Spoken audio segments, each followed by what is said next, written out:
ওম নমঃ শিবায় ভক্তবৃন্দ।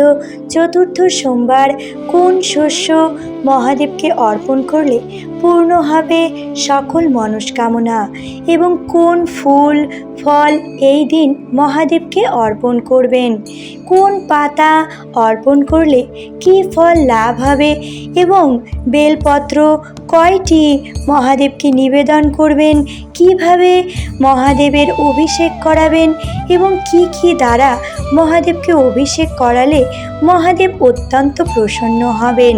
এবং ভুলেও চতুর্থ সোমবার দুধ এবং পঞ্চামৃত এইভাবে মহাদেবকে অর্পণ করবেন না, এতে হতে পারে মহা অপরাধ।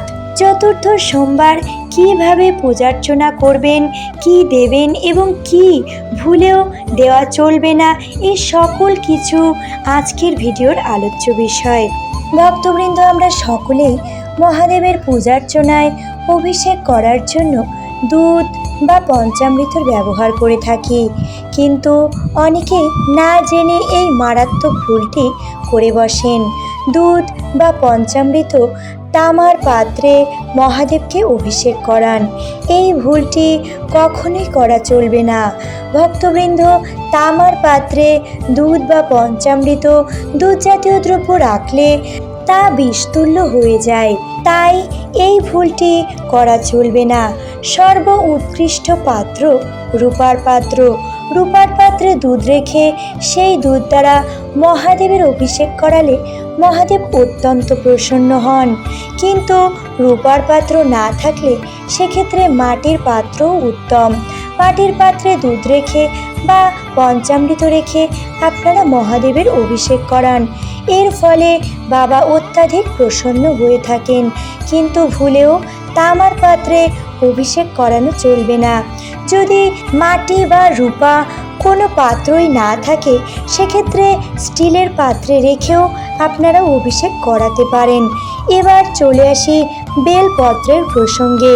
ভক্তগণ, কয়টি বেলপত্র মহাদেবকে অর্পণ করলে মহাদেব অত্যাধিক প্রসন্ন হন? অনেকেই মনে করেন 3টি বা 5টি, কিন্তু সর্ব উত্তম হল 11টি বেলপত্র। 11টি বেলপত্র দ্বারা মহাদেবের পূজার্চনা করুন।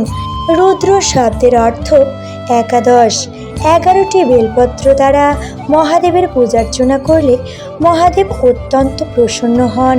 এবং সেই বেলপত্রে যদি সাদা চন্দন দ্বারা ওম নমঃ শিবায় লিখে তারপর আপনারা অর্পণ করেন, সেক্ষেত্রে মহাদেব অত্যন্ত প্রসন্ন হন। ভক্তবৃন্দ, বেলপত্র নিবেদনের সময় যে ভুলটি করা চলবে না তা হলো কোমল দিক সর্বদাই মহাদেবের মাথায় রাখতে হবে। কখনোই শক্ত বা কঠোর দিকটি মহাদেবের মাথায় অর্পণ করা যাবে না। এবং বেলপত্র নিবেদনের পূর্বে ডাঁটটি ভেঙে তারপর মহাদেবকে নিবেদন করুন।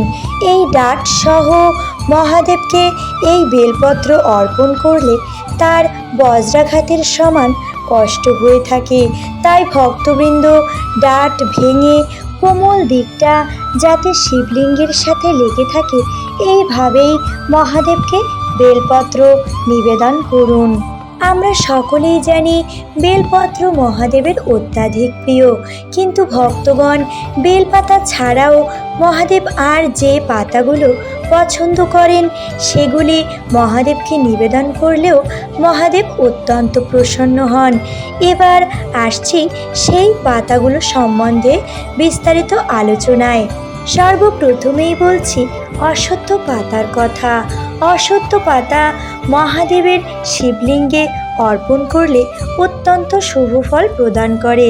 শনি গ্রহ সংক্রান্ত যে কোনো সমস্যা থেকে মুক্তি পেতে শিবলিঙ্গে অর্পণ করুন অশ্বত্থ পাতা।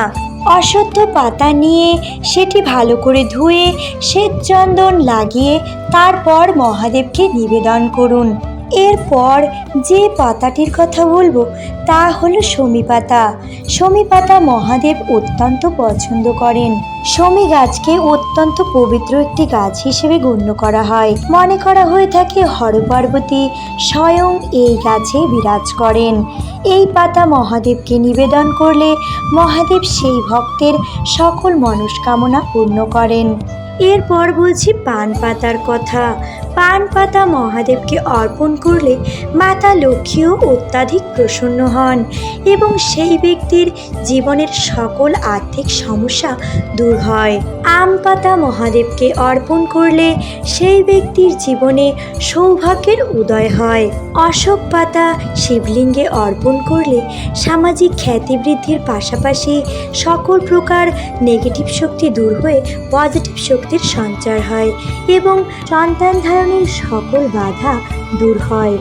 এছাড়া বটপাতা নিবেদন করলে দীর্ঘায়ু এবং নিরোগ শরীর প্রাপ্তি হয়। আকন্দ পাতাও মহাদেবের অত্যন্ত প্রিয়।